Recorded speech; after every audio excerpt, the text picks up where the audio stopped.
Assalamu alaikum, welcome back. And next online we have Dr. Naseeba Kathrada. She's a GP and in the forefront of the fight to get Ivermectin to the general public. Naseeba, assalamu alaikum, welcome to the program.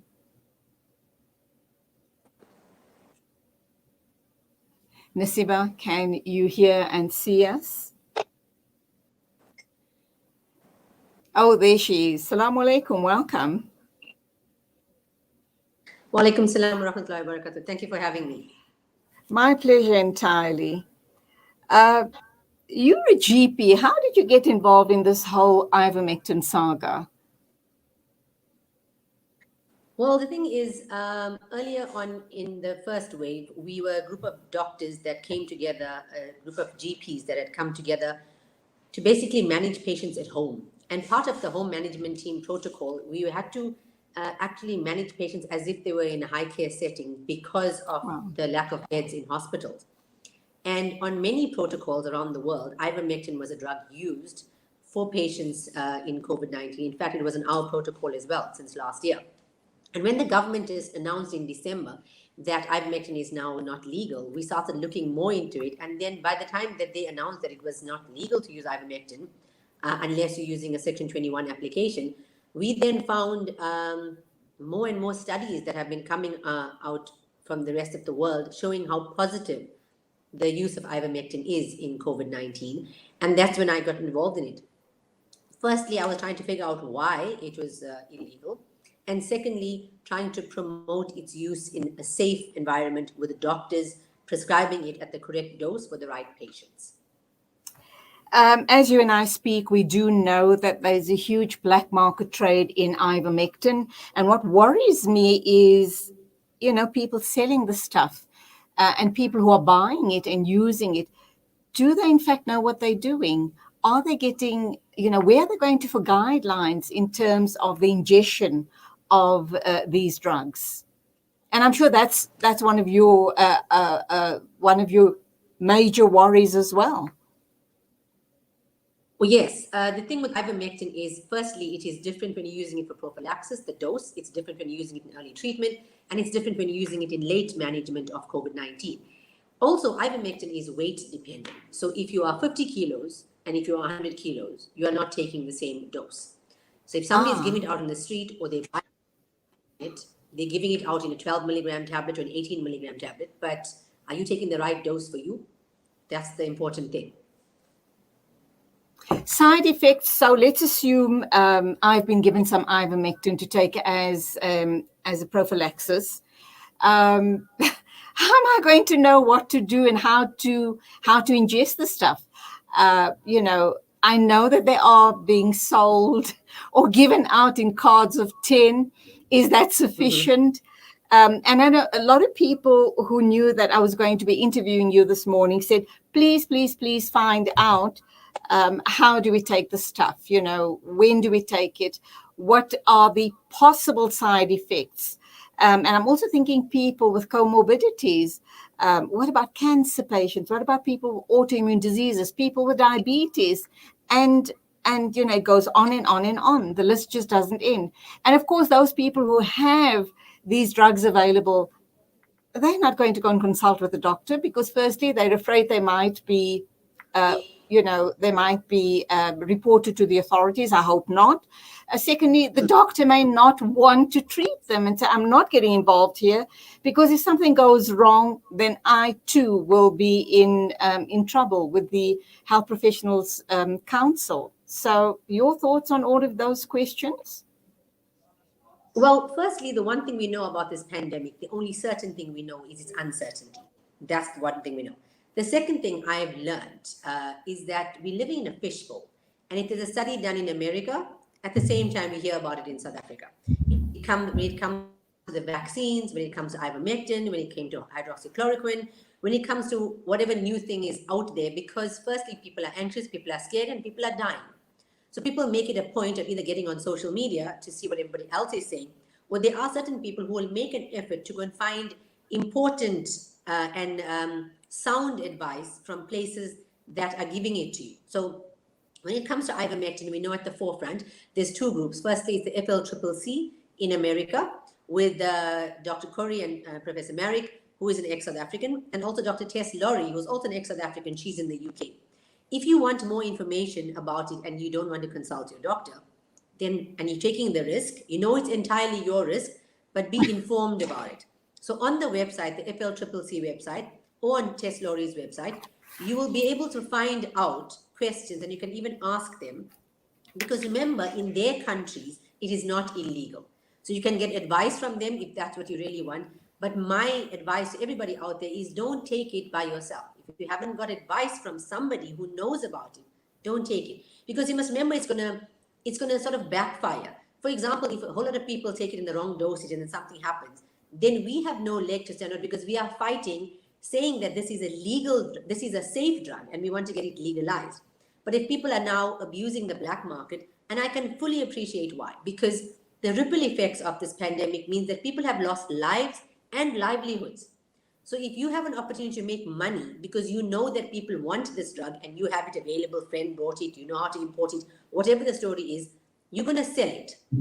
But when you're selling it because you want to help people and you want to make money. I understand that. But are you really helping the people because you're not giving it to them at the correct dose? So if something has to happen to that person, are you taking the responsibility? You cannot take ivermectin with warfarin. You cannot take it if you are a post-transplant patient. There are certain things that we are learning as we go on, because remember, ivermectin has been used for the last 40 years, but it has been used in lice, in scabies, and in parasites. Those doses are once or twice and every 6 months.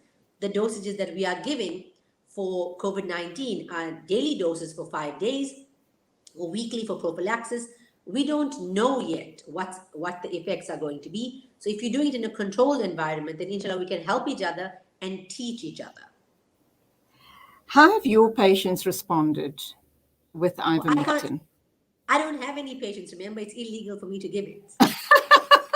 Putting you on the spot here. You and I get locked up right after the interview. But I can tell you that if you go to Facebook, lots of people have put their own stories, and there are a lot of patients of mine. I specialize in weight loss, so I generally don't see sick people. I see fat people. And it was very important for me to manage COVID-19 patients, because in the background of obesity, as you know, obesity is a risk for COVID-19. So if you go and look on Facebook, tons of people have put their stories. And alhamdulillah, all of them have been positive. The thing is, when they say, I took vitamin C, I took zinc, I took ginger, I took whatever, and then somebody in your family's got COVID, you will look at somebody else's post and say, hey, I'm going to do what that person did because that person recovered, and their story is on Facebook. And that is why the price of ginger is so ridiculous now, because everybody's taking ginger. But the same thing with ivermectin. So I don't have to wait to see it in my patients. I am looking at the studies that have been done worldwide.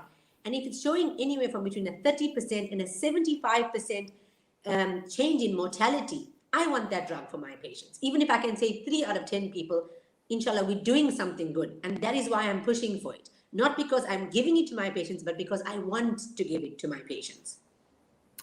There's been, obviously, AfriForum has lodged papers in court against Sahpra, obviously, because they want this drug to be legalized or be freely legal in the country.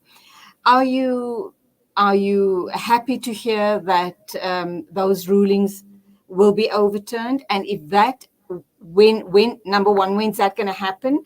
And then when that happens, how soon can medical professionals like yourself legally obtain the drugs, and how soon can you start treating patients?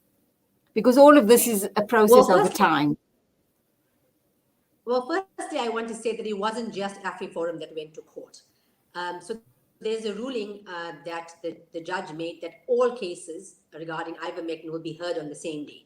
So AfriForum's taken a relief plea to court. ACDP, with a group of doctors called Doctors for Life, has taken a plea. And we have as well. Our group is called I Can Make a Difference. We also appeared in court. Our court application was opposed by Sahpra because we came in quite late on a joined application. I'm learning a lot of legal terms. And now, inshallah, we will all go in together towards in the next 2 weeks. But the process has been started where a lot of bodies have taken this up. We all are fighting for ivermectin, but on different levels. Some for pro-choice, for public use. We are asking for it for doctors to be able to administer it. So it's not just AfriForum.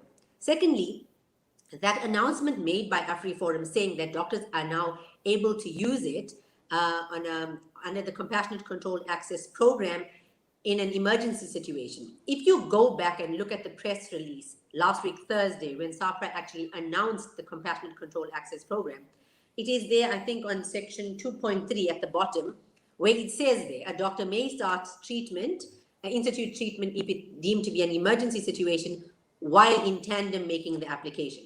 So that's nothing new that AfriForum has told us yesterday. That was there since last week, Thursday.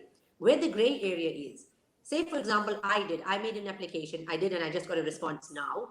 My application was denied, but that patient was in ICU, and my patient subsequently died, and we didn't get authorization, so we didn't use it.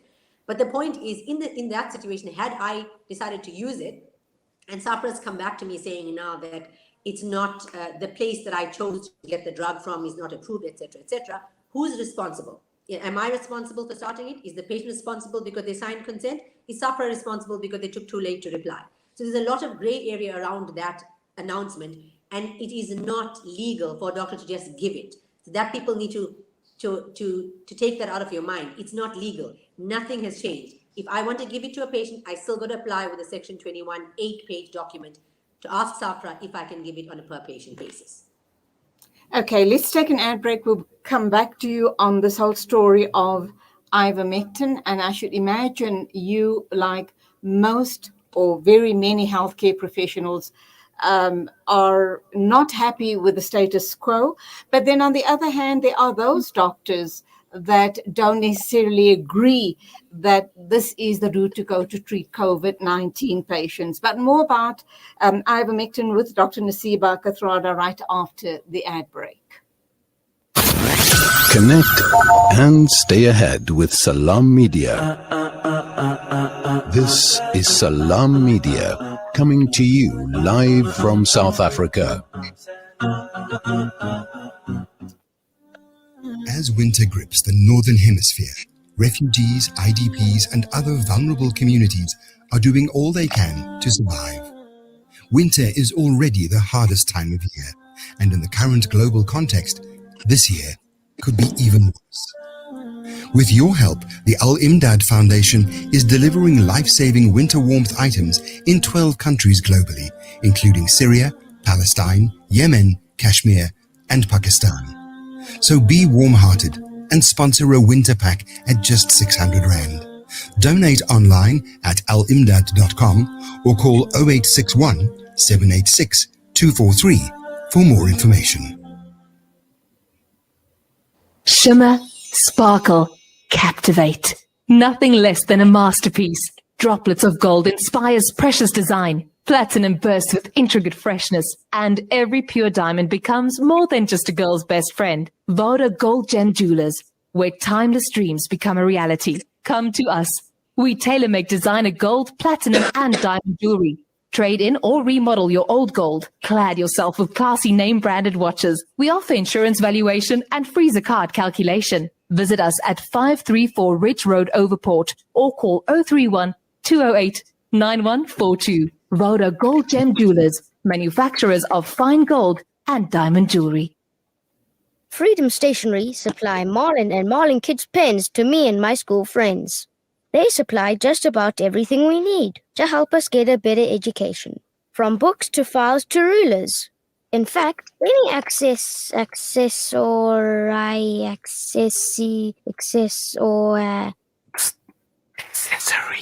any accessory we need. Freedom Stationery. Education for the nation. What does accessory mean? You are listening to the Mid-Morning Talk with Julie Alli. It's 12:03. I'm talking to Dr. Naseeba Kathrada. She's a GP based in KZN, and we're talking about ivermectin, and I just wonder when this drug is going to be available for us here in South Africa. She is referring to a lot of grey areas, and that then leads me on to think that it's going to be some time before it is freely available in South Africa. Dr. Naseeba Kathrada, welcome back, and your thoughts on my opening statement. Thank you, Marina, for your comment. It is a long journey, but yeah, we're getting there. I just saw a Facebook comment pop up. Yes, regarding ivermectin, if you look at this morning's tweet by Dr. Andrew Hill, a few weeks ago, there was a webinar where he did a webinar to all of us. It was an open webinar explaining his meta-analysis, showing the studies that have been done worldwide. A meta-analysis takes all the studies and puts them into one study. So if you take a whole lot of small studies and you put them together, you get what's called a meta-analysis. And this morning, Dr. Andrew Hill just tweeted, and basically he gives a recommendation to the WHO. And when the WHO is going to say that they recommend ivermectin, then probably worldwide the stance is going to change. But you must remember, Julie, that here in South Africa, we are fighting to get ivermectin legalized. In other countries, they are fighting to get it on the protocol. We're not even saying that. We're not even saying put it on the protocol. We're saying give us an option to use it. So Dr. Andrew Hill said this morning on his Twitter post, he said Oxford AstraZeneca vaccine cuts transmission risk by 54%, but new SARS-CoV-2 strains are 50 to 74% more transmissible. Ivermectin causes faster viral clearance. Mass vaccination plus ivermectin treatment for anyone testing virus positive is the way forward. And this is coming from Dr. Andrew Hill. And I retweeted this and I tagged Sahpra in it, and I hope that they have a look at it, because that is the point we're trying to make. We're not saying give us ivermectin in place of the vaccine. We're saying let us use them both together. We know that the vaccine is not 100%. We know that ivermectin is not 100%, but ivermectin can be used in treatment. Vaccine is only prophylaxis. Ivermectin can be used in prophylaxis and the treatment. Right now, our vaccines have landed, which we're all excited about, but the rollout program hasn't started. In the meantime, 400 to 500 people die a day in South Africa still from COVID-19. So, in an ideal situation, you alluded to the grey areas. Let's assume Sahpra, light bulb goes on in their heads and they decide this is the road. This is the road to go. How soon can we roll this out? Because it's truly going to make a huge difference, not only in South Africa, but internationally. Yes, the rollout program will depend on how quickly we can get the tablets into the country and how quickly they are from approved sources by Sahpra. So if you had watched that webinar by Dr. Andrew Hill, and it's freely available on social media, you can watch the whole webinar, he said that while we're waiting for the data to be accurate, because in his mind, he's never seen such a positive response from any drug so far in all the analysis he's done. But when the data comes out and it's sufficient for them to make a recommendation, we don't want to be left behind like we were with the vaccines. We want to be able to have enough stock in our country to say, right, the drug is approved, it's here, let's start rolling out. But alhamdulillah, one thing you know about South Africans, we are very good entrepreneurs. I'm quite sure there are tons of businessmen out there who are ready with their applications and they know where to get it from and it's going to come into the country. Mm-hmm. So we can use perhaps the same vaccine rollout program, and once the drug is here, start giving it to people. Okay. In the meantime, we do know that there's this huge black market trade in ivermectin. You have expressed concern about comorbidities and everything else that goes with it. That's not going to stop people from getting their hands on it.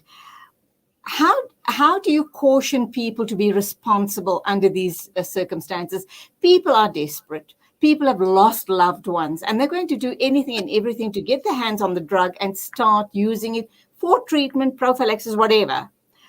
What's your word of caution? What's the best advice you can give them? And you're a healthcare professional. We don't want you to get into trouble, but just your, soundest advice that you can offer. Well, like I said, information is freely available.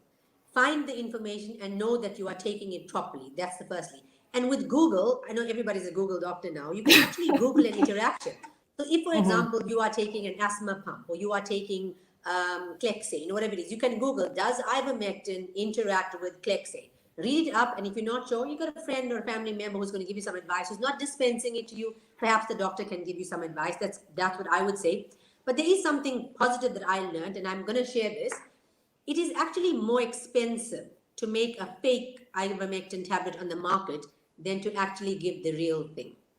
So short of testing it, we don't know if you are getting the real thing on the black market, but it will be really sinister, and we are living in really dark times if there are people who are selling a drug that costs more, which is fake, than the actual real thing. So I can't say that everything on the black market is real, but I can say that we are in really, really deep trouble if somebody is actually going to lengths to pay more to put a fake tablet on the black market.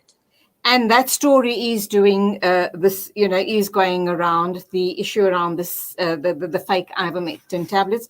Thank you for pointing that out. So maybe common sense will prevail. In the meantime, for those who have ivermectin, follows your advice, go to Google, get the necessary steps in taking the medication.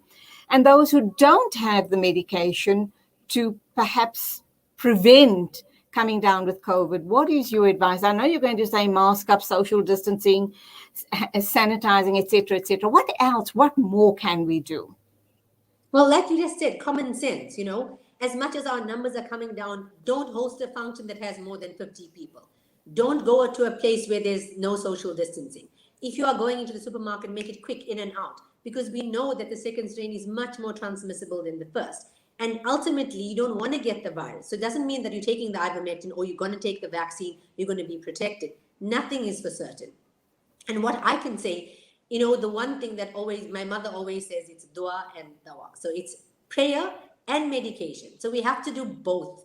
And I would implore every single person who's listening today to make fervent dua to the Almighty and ask Allah Ta'ala to give us a light out of this and to save us from this wrath and whatever it is that he's angry with us for, whatever you believe the reason for this pandemic, we should not stop making dua. And even when it comes to like a small thing, make a specific dua. Like if you think ivermectin has worked for your family, make dua that the authorities see the light and that we are able to get it quicker. And that's what I say to everybody. Do that, make the dua, have faith.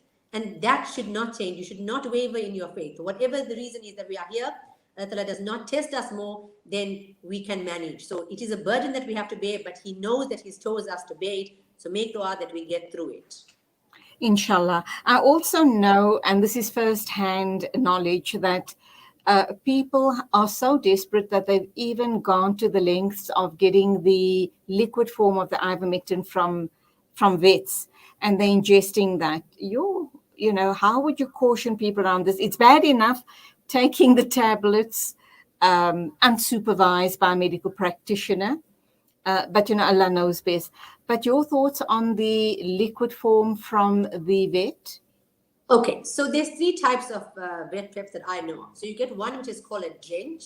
It's a 0.08% liquid. Then you get one that is a 1% liquid, and then you get one that is a 3.15% ivermectin liquid. So all of these, again, there are different percentages, different concentrations of actual ivermectin. There is no difference between the one that a human ingests in a tablet form and the one that is in the liquid form that is the vet prep. However, when you get a human form of ivermectin, it is only ivermectin. When you get a vet prep, some of the preparations, not all, some of them come in combinations with things like you get something called closulan, which is also another antiparasitic. It's like taking 2 things at the same time for an animal so they don't get any parasites. That other additional thing like closulan has not been tested in humans. So if you're going to take the wrong one, you're going to be in serious trouble because we haven't tested that and we don't know how safe it is. Also, there's another one that's got added vitamin D, vitamin A, vitamin K. It's got a lot of added vitamins in it. And at those dosages, we don't know if it's safe for human beings to take. So if you are going to take a vet prep and you're going to decide to do it on your own, again, make sure that you've done research about it. And like I said in the beginning, ivermectin is weight dependent. That's how the dose is calculated. So if you're taking a 0.08%, for example, you're going to need 18 ml if you are, say, 70 kilos. But if you are taking the 1% solution, you're going to need 1.8 mils or like 1.6 mils. It's a huge difference. And if you're taking the wrong one at the wrong dosage, then again, you are in big trouble. So you have to know it and understand it and learn it before you ingest it. So obviously you can't go to a healthcare professional because they don't want to get into trouble, and rightly so, because should something go wrong, they definitely will be in serious trouble. Your best bet is to Google all the information, be informed, and if you are taking any such preparations, make sure that you're taking it in the right dosage. But having said that, a lot of us from the start of the pandemic have been filling up with all sorts of nutrients, lots of vitamins, different types of vitamins, injections and so forth and so forth. What are the, are you concerned about the drugs interacting? And I know vitamins are not necessarily drugs per se, but if you're taking vitamin D, all your vitamin Bs, Cs, Ds, etc., and then you're taking zincs and whatever else that you are taking just to boost up your immune system, is there a risk that there could be some sort of serious interactions with the actual drug, ivermectin, or any other drugs for that matter? There is an interaction. In fact, ivermectin works better when it's taken with zinc, with high dose vitamin D, and with melatonin and recycled. So again, when you're taking it, you have to understand that, because you know that a lot of people will say, oh, I got the ivermectin now, I'm stopping everything else. No, it works better with high doses of zinc. I mean, with the doses of zinc that are recommended, with high doses of vitamin D, and with melatonin, and even with quercetin. So again, that information is available, and if you want to look at a good guideline, the FLCCC and the Math Plus protocol is on a website called Ivermectin Africa, which is done by Dr. Martin Gill, who is a good friend of mine, and also the FLCCC website. So they were also using it in Zimbabwe, and it is actually sad that we in South Africa are even behind Zimbabwe when it comes to ivermectin. Okay, I've just had a message. Someone's wanting to know, why is it not recommended for people on blood thinners, warfarin, or with a heart condition? Well, we know that, like we said about the drug interactions. So I didn't say heart condition, I just said warfarin. So somebody who's specifically on warfarin, ivermectin enhances the effect of the blood thinner. So you have to keep it doesn't mean that you can't use it. Again, it's a serious side effect if the person bleeds out. So that person has to be closely monitored, because you must remember that one of the things in COVID is we are using steroids after day 5, day 6, and we're also using anticoagulants in the treatment. And warfarin is the oldest known anticoagulant, although there are newer ones in the market. Specifically warfarin, the effects are enhanced by ivermectin, so you have to monitor your bleeding time. And you cannot do that at home. You cannot do that at home. Okay, so you need to be under strict medical supervision. Someone else is asking about, what about if you have an autoimmune condition? Would this be safe to take? And I'm sorry to put you on the spot. I know that, it's difficult for you. All right, you've just frozen up there. Did you hear me? Advice, so it's fine. Okay, brilliant. Yeah, I'm going to give you general advice. So anybody who's got an autoimmune condition, like I said, the condition itself will not preclude you from taking it. It's the medication that you're taking, not the condition. Okay. So, yeah. And also, because we know that ivermectin is metabolized largely in the liver, like only 1% is excreted in the urine. So the kidneys have a smaller function, but it's liver. So anybody who has any liver problems or problem with their liver, definitely you need to watch. And also anybody who's taking medication that's also metabolized in the liver. That's why, again, you need to speak to your doctor. What else can you tell us before we let you go? I mean, this ivermectin story has been going on for a while, and I salute people like you that have come to the fore and making your voices heard, all in the interest of the general population, just to have a healthy country going forward. What else do we need to know, and how else can we make our voices heard to make certain that the right meds reach the bulk of the population at the right time, so that we can heal ourselves, heal our country?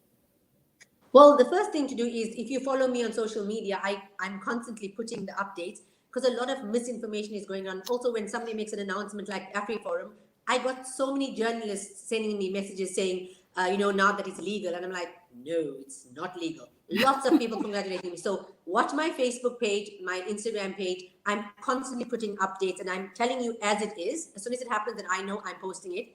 The other thing is I want to make it known that those of us in our group are not anti-vax. That's why I read the thing from Dr. Andrew Hill. We are not saying don't take the vaccine. We are not saying take the vaccine.